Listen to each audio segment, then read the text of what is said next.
transkrip nilai atas nama Joko Widodo. Justru dari situlah kami melihat sekali lagi dokumen yang ketiga ini juga dokumen transkrip nilai palsu. Sebab kalau transkrip nilai seorang sarjana kehutanan UGM lulusan 1985 ya, transkrip nilainya seperti ini. Ini skripsi palsu ya, skripsinya palsu. Transkrip nilai lulusan kehutanan UGM tahun 1985 harus seperti ini. Harus seperti ini, wajib seperti ini. Tidak seperti transkrip nilai yang ditunjukkan oleh Barreskrim waktu itu, yang menyatakan itu adalah transkrip nilai dari Joko Widodo. Artinya transkrip nilai itu pun palsu, 99,9%. Nah, dari 3 bangunan dokumen ini saja, kita sudah bisa membuat sebuah simpulan bahwa beliau ini tidak pernah lulus sebagai sarjana kehutanan UGM. Kami bisa pastikan. Sebab ya, dokumen utama yang selama ini dianggap sebagai dokumen asli ya, kita bisa lihat ini yang tadi sudah disampaikan oleh Mas Roy ya. Jadi ini adalah ijazah, gini ya, gimana ini? Ijazah ya. Mas, aku pinjam yang pakai gitu. Yang lebih gampang nih. Saya mau tunjukkan ya. Ini yang pre-out ya, yang asli.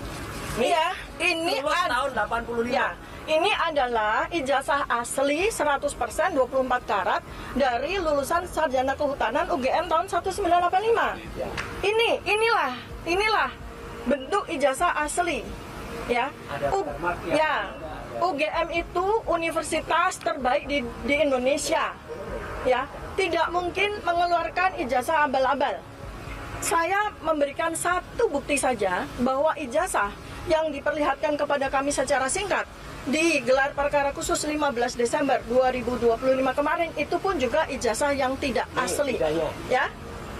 Dari satu hal saja yang teman-teman semua bisa melihat, dari apanya yang paling ceto welo-welo. Apanya? Ya, ini sama-sama keluaran 1985. Apa yang beda? Yang jelas sekali. Materai. Ya, materai merah Rp500 itu adalah sesuai dengan undang-undang tahun 1985. Sementara materainya Joko Widodo itu warnanya hijau, rupiahnya Rp100. Ya, ini adalah ijazah yang dikeluarkan bulan Mei 1985 dengan materai Rp500. Sementara ijazah yang katanya adalah Joko Widodo dikeluarkan bulan November 1985. Masa materainya turun? Tidak mungkin kan? Masa materainya turun? Kan tidak mungkin itu. Ya, emboss. Ini adalah cetakan sebuah cap. Ya, cetakan sebuah cap itu yang digunakan untuk mengunci tanda tangan yang bersangkutan. Jadi bukan sebuah ornamen biasa-biasa saja. Yang penting ada embossnya, bukan? Ya, emboss itu adalah bukan sekedar ornamen, tapi cap untuk mengunci tanda tangan. Kalau cap ini digunakan untuk mengunci tanda tangan, artinya capnya dulu atau tanda tangannya dulu? Ya, tanda tangannya dulu kan, baru dicap. Nah, itu bisa dibuktikan dengan uji forensik digital. Tanda tangannya dulu atau capnya dulu. Nah, kami bisa pastikan ya bahwa ijazah yang waktu itu diposting oleh Dian Sandi Utama tanggal 1 April 2025 ini seperti ini ya. Satu, ini beda dengan ijazah yang ditampilkan kepada kami di gelar perkara khusus 15 Desember 2025. Beda. Ya, kami bisa pastikan beda. Jadi ada 2 versi ijazah Joko Widodo yang keluar. Kalau kita lihat dari postingan Dian Sandi Utama yang menyatakan ijazah ini asli, kemudian yang kemarin ditunjukkan kepada kami di gelar perkara khusus itu juga sebuah versi yang beda. Ya, kalau kita lihat dari sisi embossnya, coba teman-teman lihat, ya, apakah ada embossnya? Nggak ada kan? Nggak ada ya. Nah, pada yang versi ijazah Joko Widodo 15 Desember 2025 terlihat samar-samar ada embossnya. Ya, memang tidak bisa kami tunjukkan karena kami pun hanya boleh melihat, tidak boleh memfoto.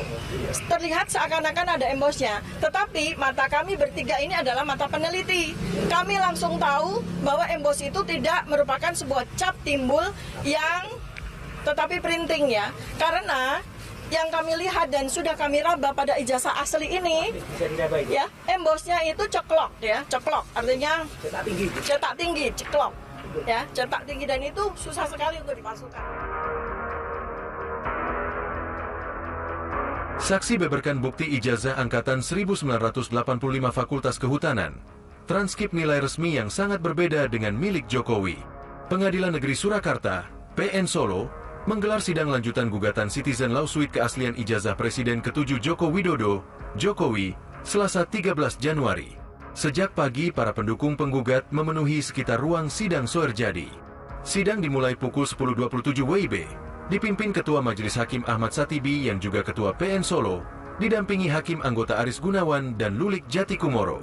Agenda sidang hari ini adalah bukti surat tambahan dari tergugat 1, perbaikan daftar bukti dan bukti surat dari para penggugat, dilanjutkan pemeriksaan saksi dari para penggugat. Sidang sempat tertunda akibat kondisi ruang sidang yang penuh dan riuh. Sidang baru dimulai setelah para kondisi ruang kondusif. Sidang diawali dengan penyerahan bukti surat tambahan dari tergugat dan penggugat. Majelis Hakim kemudian melakukan verifikasi surat-surat tersebut. Kubu penggugat juga menyampaikan bahwa mereka membawa 2 saksi kunci yang dihadirkan. Kami membawa 2 orang saksi yang mulia, 1 saksi fakta dan 1 saksi ahli. Kami juga membawa buku alumni dan ijazah asli, ujar kuasa hukum penggugat, Muhammad Taufik. Sidang kembali dilanjutkan pukul 10.50 dan dibuka untuk umum. Ketua Majelis